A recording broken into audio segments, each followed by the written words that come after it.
안녕하세요. 한 주간 우주항공 섹터의 소식들 알아보도록 하겠습니다. 이번 주 우주항공 섹터의 핵심이자 주인공은 로켓랩이었습니다. 이리듐 인수로 발사체 회사에서 위성통신 인프라 기업으로 점프하려 했고, ASTS는 일본 라쿠텐 이슈로 직접 통신이 국가 인프라 경쟁이라는 점을 다시 보여줬습니다. 그러면서 이제 위성통신 관련해서 좀 이슈를 받았습니다. 로켓랩이 이리듐을 약 80억 달러에 인수하겠다고 발표했는데, 이건 단순 인수가 아니라 로켓랩이 발사체와 위성 제작을 넘어 위성 통신망과 고객 기반까지 가져오려는 대형 승부수라고 볼 수 있습니다. 여기서 이제 이리듐이 갖고 있는 이 할당받은 망과 이 고객들이 중요할 것 같습니다. 특히 로켓랩은 2006년에 시작된 회사인데 이번에 이제 20년 차 20주년을 맞이했습니다. 이 시점에서 나온 가장 큰 전략적 전환으로도 볼 수 있고, 우주 쪽에서 마침표 찍었다 이런 느낌으로 볼 수 있습니다. 여기서 이제 ASTS는 일본 라쿠텐 위성 통신망 이슈로 급등을 했고요. 아마존 레오도 스타링크 경쟁을 계속 현실화했습니다. 오늘 로켓랩의 이리듐 인수가 진짜 스페이스X식 우주기업으로 가는 길인지, 그리고 이번 주 우주기업들이 왜 각자 다른 방향으로 움직였는지 정리해보도록 하겠습니다. 이제 로켓랩의 2008년 사진입니다. 최근에 한동안 이제 이런 관상을 보고 매매해야 된다 이러면서 커뮤니티에 많이 떠돌아다니고, 이것과 좀 반대의 성향을 보여주는 그런 관상을 가진 기업들은 좀 조롱을 많이 받았었죠. 이게 이제 26년의 단체 사진입니다. 진짜 어마어마하게 성장했죠. 주가도 성장했지만 회사도 많이 성장을 했습니다. 이제 섹터 소식들 보도록 하겠습니다. 우주 기업들이 로켓에서 통신 인프라로 이동하고 있습니다. 이번 주 섹터의 큰 줄기는 로켓랩 인수 하나가 아니라 우주 기업들이 발사체 중심에서 위성통신 인프라 중심으로 이동하고 있다는 점이었고요. 뒤에 가서도 자세히 보겠지만 로켓랩은 이리듐을 통해 L밴드 위성망과 가입자 기반을 가져오려 하고, ASTS는 라쿠텐과 일본 직접 통신망을 추진하고, 스페이스X는 스타링크로 이미 소비자, 기업, 정부 통신망을 확장하고 있습니다. 여기에 아마존 레오까지 스타링크 경쟁 위성망을 실제로 쏘고 있어요. 로켓랩은 이리듐 인수 발표에서 발사, 위성 제조, 스펙트럼, 궤도상 통신 서비스를 묶는 수직통합 우주기업을 만들겠다고 설명했습니다. 로켓랩이 어떻게 보면 스페이스X가 원래 본질, 본연에 하고 있던 AI로 확장하는 그런 여러가지 사업을 펼치기 전 순수 우주기업일 때 모습에 가장 가까워진 상태의 기업이라고 볼 수 있다고 저는 생각합니다. 쉽게 말하면 이번 우주 섹터의 핵심은 누가 로켓을 쏘느냐가 아니라 누가 우주 기반 통신 인프라를 소유하고 운영하느냐로 좀 좁혀졌습니다. 시장은 이제 우주기업을 단순 발사체 회사, 위성 제조회사, 통신 테마주로 따로 보지 않고 있고, 발사체, 위성 제작, 주파수, 위성망 운영, 가입자, 정부 고객이 한 회사에서 얼마나 연결되고 있는지가 프리미엄의 기준이 되어가고 있습니다. 이 관점에서 스페이스X는 이미 가장 앞선 모델이고, 로켓랩은 이번 인수로 그 축소판이 될 수 있는지 시험대에 올라섰습니다. 리스크로는 위성통신 인프라로 가면 성장성은 커지지만 필요한 자본도 커집니다. 위성망 유지, 차세대 위성 투자, 주파수 규제, 통신사 제휴, 정부 승인, 부채와 희석 문제까지 같이 따라옵니다. 그래서 뭐 이런 섹터의 이슈는 좋아 보이지만 실제 승자는 큰 스토리가 아니라 자금 조달과 실행력을 동시에 버티는 기업에서 나올 가능성이 크다고 보여지는데, 로켓랩은 사실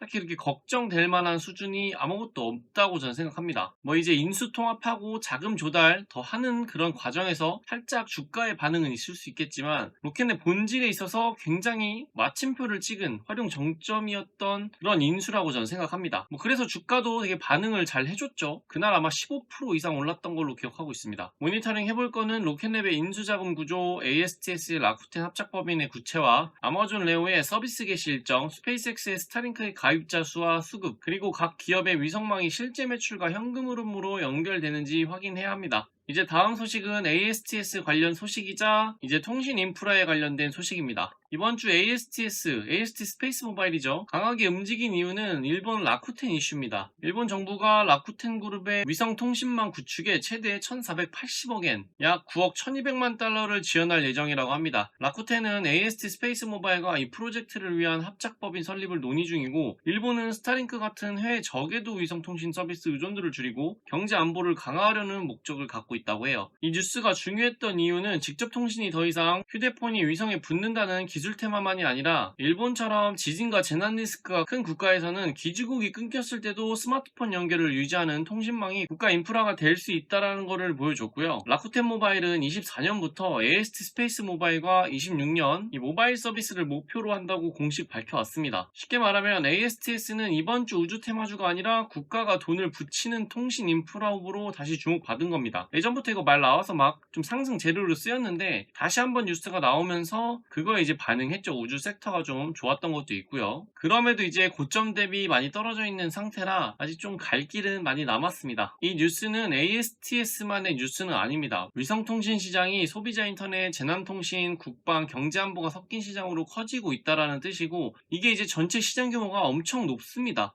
당연히 그럴 수밖에 없죠. 스페이스X도 유일하게 흑자를 내고 있는 게 이 스타링크입니다. 그래서 이 통신 시장이 굉장히 크고 우주에서는 딱 보였을 때 가장 수익성이 높은, 전체 시장 규모가 지금에선 가장 크다고, 현실 접근 가능하고 좀 빠르게 돈을 벌어낼 수 있는, 좀 캐시카우가 될 수 있는 항목이라고 보시면 됩니다. 일본은 라쿠텐과 ASTS 쪽을 보고 있고, 미국은 스페이스X 스타링크가 강하며 로켓랩은 이리디움을 통해 L밴드 기반의 고신뢰 통신망을 가져오려고 하고 있습니다. 결국 위성통신은 상업 서비스이면서 동시에 국가 인프라 경쟁이 되고 있다라고 볼 수 있습니다. 주의할 점은 일본 정부 보조금이 ASTS에 바로 9억 달러 매출로 들어온다는 뜻이 아닙니다. 로이터 보도 기준으로는 일본 정부가 라쿠텐 주도 위성통신망에 보조금을 지원하고 라쿠텐이 ASTS와 합작 법인을 논의 중이라는 구조입니다. 실제 ASTS 매출 규모, 위성 조달, 서비스 일정, 합작 지분 구조는 앞으로 계속 추가 확인이 필요합니다. 모니터링 해볼 거는 라쿠텐 ASTS 합작 법인 공식 발표, 일본 정부 보조금 최종 집행, 일본 상업 서비스 개시 일정, ASTS 블루버드 위성 배치, 스페이스X의 스타링크, KDDI 등 일본 내 경쟁 구도를 봐야 합니다. 다음 소식은 아마존 레오 발사로 스타링크 경쟁 계속되고 있다는 소식입니다. 7월 2일 ULA 아틀라스가 아마존 레오 브로드밴드 위성 29기를 저궤도에 올렸습니다. 이 발사로 아마존 레오 위성이 약 400기까지 궤도에 올라갔고, 이 프로젝트가 약 3200기 규모의 저궤도 인터넷 위성망을 목표로 하며 스페이스X 스타링크와 경쟁한다고 설명했습니다. 아마존 레오는 과거 프로젝트 카이퍼로 알려졌던 프로젝트입니다. 스타링크 독주 구도가 계속 도전받고 있다는 점이고, 아마존 레오는 아틀라스, 펠컨, 아리안 등 여러 발사체를 활용하고 있고, 이는 위성 인터넷 경쟁이 단순 계획이 아니라 실제 배치 단계로 가고 있음을 보여줍니다. ULA도 아마존 레오 임무가 29기의 브로드밴드 위성을 LEO에 올리는 임무라고 설명했습니다. 쉽게 말하면 스타링크가 압도적 대장인 건 맞지만 아마존도 계속 위성을 쏘면서 저궤도 인터넷 시장의 2차 경쟁 구도를 만들고 있다고 보시면 됩니다. 이제 여기서 빗대어서 볼 수 있는 게, 지금 약 400기 쐈잖아요. 근데 총 3200기 규모의 저궤도 인터넷 위성망을 목표로 하고 있잖아요. 근데 지금 스타링크도 그렇고 이런 저궤도 위성이 계속 평생 도는 게 아니에요. 이게 돌면서 조금씩 방향을 잃고 실추되고 떨어져 나갑니다. 그러면서 이게 계속 교체를 해주는 그런 수명이 존재를 해요. 그럼 이제 계속 쏘아 올려주는 발사체, 로켓랩이라든지 스페이스X, 그 발사체를 가지고 있는 기업들, 그런 기업들에게 계속적인 수익원이 되고 반복적으로 들어오는 이제 캐시카우 역할이 될 수 있는, 이런 시장이 계속 커지고 쏘는 데가 많아질수록 발사 업체는 수혜를 받을 수밖에 없는 구조가 형성됩니다. 근데 이제 생각해보면 스페이스X나 로켓랩 이렇게 수직 통합, 수직 계열화 모든 거를 한 회사가 자기들이 해서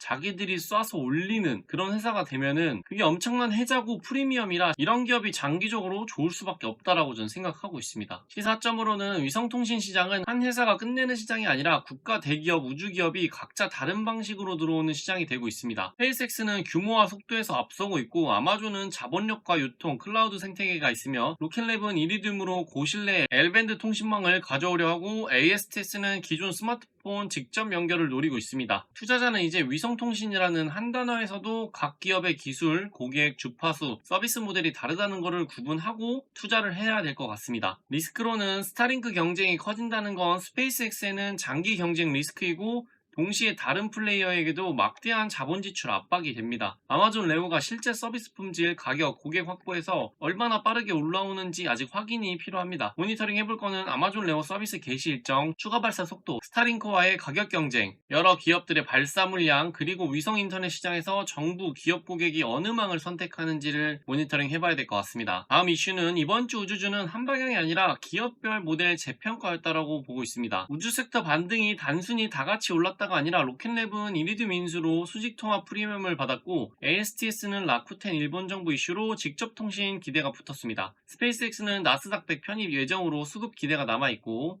7월 7일 편입 확정돼서 지금 예정 중입니다. JP모건은 약 43억 달러의 패시브 유입 가능성을 추정했습니다. 이게 이제 유통되고 있는 주식에 따라서 나스닥이 이제 매입하는 거기 때문에 전체 시총에 뭐 얼만큼 들어오겠다 이런 식으로 바라보면 안 됩니다. 유통 주식 수에 따라서 이제 맞는 금액이 들어온다라고 합니다. 이번 주에 우주에서 중소형 우주주는 섹터 리스크온에 반응했지만, 로켓랩이나 ASTS처럼 명확한 개별 대응 뉴스가 붙은 종목과는 성격이 좀 다르게 움직였습니다. 그래서 레드와이어나 인투이티브 머신스나 뭐 다른 데 투자하고 계신 분들은 야 저거 가는데 왜 내 거 왜 이렇게 왜 안 가냐 이렇게 느끼신 분들도 꽤 많았을 겁니다. 쉽게 말하면 이번 주 우주주는 스페이스X 후광으로 다 같이 상승이 아니라 각자 다른 인프라 모델이 재평가된 선별 반등에 가깝다라고 볼 수 있습니다. 앞으로 우주주는 한묶음으로 보면 좀 안 될 것 같습니다. 로켓랩은 발사, 제조, 통신망, 수지통합, ASTS는 직접통신, 스페이스X는 스타링크, 스타쉽, 대장주 수급, 아마존 레오는 저궤도 인터넷 경쟁, PL은 지구 관측 데이터, 레드와이어는 우주 인프라 제조, 인투이티브 머신스는 달 인프라로 나눠보면 될 것 같고요. 레드와이어는 저도 지금 포트폴리오에 담으면서 모아가고 있는데 제 투자 관점에서 저는 이걸 드론 쪽, 이제 군사 드론 쪽으로 좀 보고 있습니다. 그래서 우주 인프라 제조도 있지만 드론 쪽도 좀 괜찮다. 레드와이어는 저는 그렇게 생각하고 투자 관점을 그걸로 보고 지금 가고 있습니다. 리스크로는 섹터가 좋을 때는 모든 우주주가 좋아 보이지만 재무구조와 사업 단계는 완전히 다릅니다. 단기 급등만 보고 같은 우주주로 묶으면 안 돼요. 다음 조정장에서는 계약, 매출, 현금 흐름, 발사 성공률, 고객 기반이 약한 기업부터 다시 흔들릴 수 있습니다. 그래서 지금 옥석 가리기는 계속 진행 중이고 그거에 따른 조정도 아직 끝나진 않았다라고 저는 생각하고 있습니다. 모니터링 해볼 거는 다음 주에 스페이스X 나스닥 100 편입 이후 실제 수급, 로켓랩의 인수 관련 애널리스트 반응, ASTS랑 라쿠텐 추가 발표, 다른 우주 중소형주 개별 뉴스 여부, 우주 ETF의 자금 유입을 확인해보면 좋을 것 같습니다. 이제 로켓랩의 목표 주가는 대부분 다 이제 100불 위에서 놀고 있습니다. 가장 높은 거는 지금 150불 책정되어 있고요. 120불, 130불, 140불, 100 중반대로 애널리스트들의 평가 목표 금액을 받고 있습니다. 최근에 멤버십 영상에서 로켓랩 종목 점검할 때 설마 여기 오겠어? 올 수도 있지만 여기까지 오겠냐 싶다라고 이야기하면서 좀 받아 나가야겠다 뭐 이런 말을 했던 것 같은데 주식은 항상 설마하는 단계까지 꼭 일어나는 것 같아요. 그래서 어쨌든 전 여기서 좀 받았는데 이거 찍히는 거 보고 좀 놀랬습니다. 이렇게까지 진짜 화끈하게 얘는 움직이는구나 위아래로 했고 지금은 뭐 100불에서 놀고 있고 여기서 이제 조금 왔다 갔다 하면서 방향 나올 것 같은데 저는 그냥 좀 아래로 내려올 때마다 뭐 받아 나가면은 문제 없다라고 저는 생각하면서 좀 지켜보고 있는 편입니다. 제 개인적인 투자 관점에서는. 그래서 이제 목표 주가는 뭐 한 이쯤에 다들 있죠. 그렇기 때문에 이제 애널리스트가 보는 상승 여력은 꽤나 높다 정도로 보면 될 것 같습니다. 다음은 이제 로켓랩 소식입니다. 이리듐 인수 80억 달러로 합의했고요. 로켓랩 역사상 가장 큰 승부수이자 중요한 마지막 점이었지 않나라고 저는 생각합니다. 로켓랩은 6월 29일 이리듐 인수하기로 하는 최종 계약을 발표했습니다. 거래 조건은 이리듐 주주가 주당 27달러 현금과 로켓랩 주식을 받는 구조입니다. 명목 가치는 주당 54달러, 이리듐 기업 가치는 약 80억 달러로 제시됐습니다. 거래는 이리듐 주주 승인과 규제 승인 등을 거쳐 27년 중반 완료될 예정입니다. 이고 로켓랩은 도이치뱅크와 월스파고로부터 36억 달러 규모의 364일 선순위 담보 브릿지론을 약정받았다고 합니다. 쉽게 말하면 로켓랩은 현금과 자기 주식을 섞어 이리듐을 사려는 것이고 거래가 완료되면 발사, 위성 제작, 위성망 운영, 통신 서비스까지 한 회사에 들어오는 구조입니다. 이 거래가 성사되면 로켓랩은 발사 서비스를 파는 회사에서 우주 인프라를 직접 소유하고 운영하는 회사로 레벨이 바뀝니다. 그렇기 때문에 이거 인수 나오고 좀 흔들리다가 이 기업이 어떤 기업이고 로켓랩에 어떤 시너지를 내겠다 이게 확인되는 순간 거기서부터 한 10% 더 쏘면서 15% 이상 왔다 갔다 하면서 폭등하고 마감했죠. 로켓랩이 이리듐의 차세대 위성망을 자사 스페이스 시스템과 뉴트론으로 연결할 수 있다면 내부 발사 수요와 위성 제조 수요를 동시에 만들 수 있습니다. 이게 시장이 기대하는 스페이스X식의 수직 통합 프레임이라고 보시면 됩니다. 가장 큰 리스크는 거래 규모입니다. 80억 달러 인수는 로켓랩 입장에서 매우 큰 베팅이고 주식 발행, 부채, 브릿지론 리파이낸싱, 규제 승인, 주주 승인, 통합 리스크가 모두 남아 있습니다. 특히 거래 완료되기 전까지는 인수 완료가 아니라 인수 합의입니다. 모니터링 해볼 건 최종 교환 비율, 주식 희석 규모, 브릿지론 장기 차환 조건, 이리듐 주주총회, 규제 승인, 통합 후 가이던스, 뉴트론과 차세대의 이리듐 위성망 연결 계획 등을 모니터링 해봐야 될 것 같습니다. 이제 그럼 이리듐이 어떤 회사인지 보겠습니다. 낡은 위성폰 회사가 아니라 L밴드 글로벌 통신망으로 볼 수 있습니다. 이리듐은 세계 어디서든 음성, 데이터, PNT 서비스를 제공하는 모바일 위성 통신 네트워크 기업입니다. 로켓랩 발표와 로이터 보도에 따르면 이리듐은 저궤도 위성망 글로벌 스펙트럼, 정부, 항공, 해양, 상업국의 기반을 보유하고 있습니다. 이리듐 공식 설명에서도 이리듐의 에리오 네트워크는 L밴드 주파수를 사용하며 이 주파수는 악천후에서도 상대적으로 안정적인 통신에 강점이 있다고 설명하고 있습니다. 즉 스타링크가 고속 인터넷 대용량 데이터에 가까운 모델이라면 이리듐은 바다, 항공, 극지, 군사, 재난, 산업처럼 끊기면 안 되는 저속, 고신뢰 통신의 강한 모델입니다. 25년 이리듐은 EBITDA, 일반 EBITDA보다 핵심 영업 활동에 중점을 둔 EBITDA 재무라고 보시면 됩니다. 4억 9,530만 달러를 기록했고 25년 말 기준 이제 이건 유료 가입자, 돈 내고 쓰는 사람들입니다. 253만 7천 명 수준이라고 합니다. 쉽게 말하면 이리듐은 화려한 소비자 인터넷 회사가 아니라 바다, 하늘, 극지, 재난, 국방 환경에서 끊기지 않는 글로벌 통신망에 가깝다라고 보시면 됩니다. 로켓랩이 사고 싶었던 건 단순 위성이 아니었다라고 생각합니다. 이미 운영 중인 글로벌 위성망, L밴드 스펙트럼, 가입자 파트너 생태계, 정부 산업 고객이라고 보고 로켓랩이 처음부터 이런 통신망을 만들려면 위성, 주파수, 규제, 고객 확보에 막대한 시간과 돈이 필요합니다. 이리듐 인수는 그 시간을 줄이는 지름길에 가까웠다라고 보고 이번에 로켓랩 CEO가 지금 뉴트론 잘 진행되고 있다. 4분기에 쏠 거다 이렇게 또 한번 말을 했거든요. 그럼 지금 잘 준비가 되고 있고 별일 없으면 이제 4분기에 쏘아 올려질 거라는 건데 그거에 맞춰서 이제 딱 준비된 모든 게 좀 갖춰진 그런 느낌입니다. 이제 뉴트론만 쏘면 이제 정말 더할 나위 없는 종합 우주기업으로 순수 우주기업의 포지션에 정점에 쓸 수 있다라고 생각하고 있습니다. 저는 이미 스페이스X 있지 않냐, 이미 정점이지 않냐, 맞는 말이고 스페이스X가 로켓넷보다는 훨씬 규모가 크고 기술력도 좋고 좋은 기업이면 맞습니다. 근데 이 주가가 매력적이냐, 이건 또 투자자 입장에선 다른 얘기거든요. 그래서 저는 좋은 회사를 좋은 가격에 사는 걸 좋아합니다. 회사는 좋아도 기업의 주가가 나쁘다면 그거는 사실 투자의 관점에서는 전 좋지 않다라고 생각하는 주의입니다. 당연히 투자는 개인적인 거고 알아서 하시는 거기 때문에 기준은 다 다르겠지만요. 그래서 매수 매도 추천은 아니고 제 생각이 이렇다는 겁니다. 리스크로는 이리듐은 고성장 소비자 인터넷 기업이 아니라 안정적이고 현금 흐름이 있는 자산입니다. 시장이 로켓랩에 기대하는 고성장 프리미엄을 계속 주려면 다이렉트 투 디바이스, PNT, 국방, 차세대 위성망에서 새로운 성장을 증명해야 합니다. 근데 이걸 떠나서 로켓랩의 흑자전환에 한 발 앞다간 좀 더 땡겨질 수 있는 이슈라고 좀 보거든요. 그렇기 때문에 그것도 기대해 볼 만해서 이게 굳이 고성장 소비자 인터넷 기업으로 포지셔닝 되지 않더라도 이 안정적인 현금 흐름만 있는 자산, 그리고 고객 데이터, 그리고 이미 갖고 있는 그 통신망, 위성망, 그게 이번 인수의 가장 매력적인 부분이었지 않나라고 생각하고 굉장히 좋은 인수라고 생각합니다. 모니터링 해볼 건 이리듐의 NTN 다이렉트, PNT 서비스, 정부 고객 매출, 차세대 위성망 투자, L밴드 스펙트럼 활용, 로켓랩 페이스 시스템과 뉴트론이 실제로 얼마나 내부 수요를 가져오는지를 봐야 할 것 같습니다. 지금 모든 건 다 이 뉴트론이 잘 떠야 많은 것들이 좀 순차적으로 착착착 이루어지거든요. 그래서 이게 문제없이 4분기, 늦어져도 27년 1분기 안에는 쏘아져 올라가야 되는데 한 번에 성공하기가 참 쉽지는 않겠지만 로켓랩이라면 좀 해낼 수 있다라는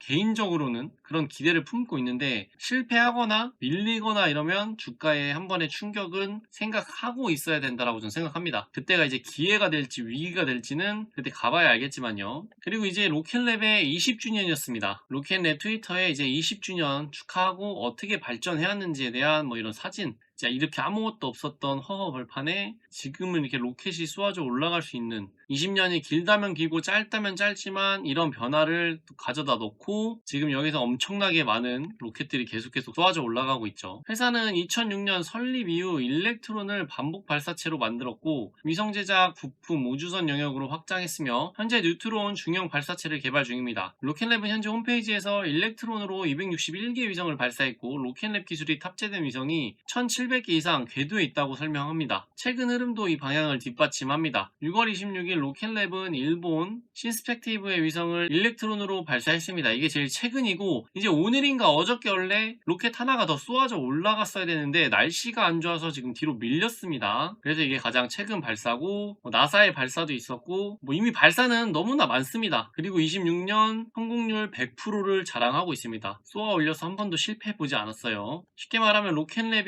20년 성장사의 진짜 의미는 오래됐다가 아니라 반복 발사 실적, 나사, 상업 고객, 우주 시스템, 그리고 이제 위성통신망까지 사업 축이 넓어졌다라는 겁니다. 그래서 이번 인수는 갑자기 나온 무리수를 보면 안 되고 일렉트론 반복 발사, 신스펙티브 같은 이런 장기 고객, 그리고 이제 나사, 그리고 골든돔이라든지 국방에서 받는 그런 것과 스페이스 시스템, 뉴트론 개발 위에 이리듐을 얹으면 로켓랩은 발사 수요를 외부 고객에만 의존하지 않고 내부 위성망 투자와도 연결 연결할 수 있습니다. 이 구조가 실제로 작동하면 로켓랩의 밸류에이션 프레임은 소형 발사체 회사가 아니라 우주 인프라 플랫폼으로 바뀔 수 있고 이미 바뀌어가고 있다라고 생각합니다. 그럼 이제 스페이스X가 지금 시총이 굉장히 높잖아요. 저기서 저는 당연히 더 조정받을 거라고 보는데 이 조정을 받는다고 쳐도 스페이스X의 시총이 뭐 어디까지 내려가겠습니까? 하방이 어쩔 수 없이 있는 존재할 수밖에 없는 기업이기 때문에 이 기업의 어느 정도 밸류나 시총이 어디선가 인정받고 안정되는 그 시점이 오면 그걸로 이제 로켓랩의 밸류를 리레이팅 할 거라고 저는 생각합니다. 그 전에 좀 따라 붙을지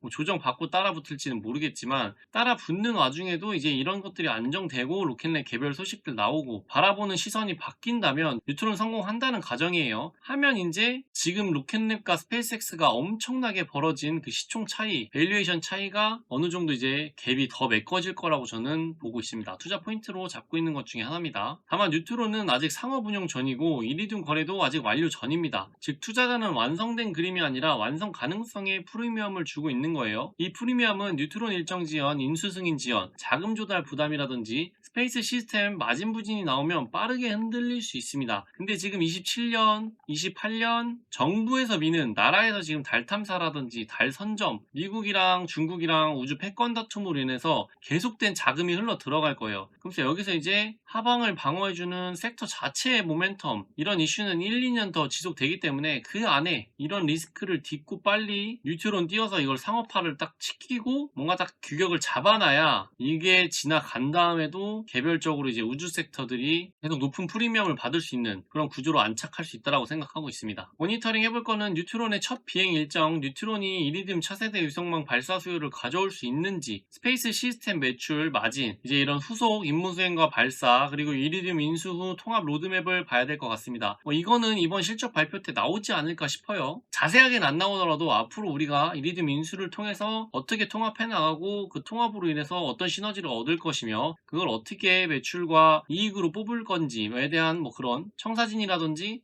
이야기는 아무래도 나오겠죠. 질문도 당연히 있을 거고요. 이제 정리하고 마무리해보자면은 우주항공은 이제 인프라 소유권으로 갈리고 있는 것 같습니다. 이번 주 우주항공 섹터를 보면 시장은 단순히 로켓을 잘 쏘는 회사, 위성이 많은 회사 이런 게 아니라 우주 인프라를 얼마나 넓게 소유하고 연결할 수 있는지를 다시 평가하기 시작했습니다. 그 총 시장 규모가 얼마인지 그런 거에 집중하기 시작했고, 로켓랩의 이리듐 인수는 발사체, 위성 제작, 스펙트럼, 위성망 운영, 통신 서비스가 한 회사 안으로 묶일 수 있다는 점을 스페이스X 이후의 기업에서 처음 보여줬다는 점에 있고, ASTS, 라쿠텐 뉴스는 직접 통신이 단순 소비자 서비스가 아니라 국가 통신망과 경제 안보 인프라로 확장될 수 있음을 보여줬습니다. 투자자 입장에서 핵심은 좋은 뉴스의 크기보다 그 뉴스가 반복 매출, 정부나 통신사 고객, 주파수 자산, 위성망 운영 등을 통해 현금 흐름으로 이어질 수 있느냐입니다. 이번 주 로켓랩은 가장 큰 전략적 확장을 발표했지만 동시에 가장 큰 재무 리스크도 안게 됐습니다. ASTS는 직접 통신 시장의 잠재력을 다시 증명했지만 실제 서비스와 매출 구조 확인이 남아 있습니다. 결국 다음 구간에서 시장에 프리미엄을 줄 우주기업은 단순 테마가 아니라 발사, 위성, 통신, 고객, 현금 흐름을 하나의 인프라로 연결할 수 있는 기업일 가능성이 크다라고 저는 생각합니다. 그래서 각자 우주 섹터를 투자하고 바라보는 시선도 다르고 투자의 포인트도 다르겠지만 뭘 보고 투자하고 그게 지금 미래에도 그 관점이 유지가 되는지 한번 검토해볼 시점이라고 저는 생각하고 있습니다. 오늘 준비한 소식은 여기까지고요. 우주 섹터에 투자하고 계시다면 구독과 좋아요, 댓글 많이 부탁드리겠습니다. 감사합니다.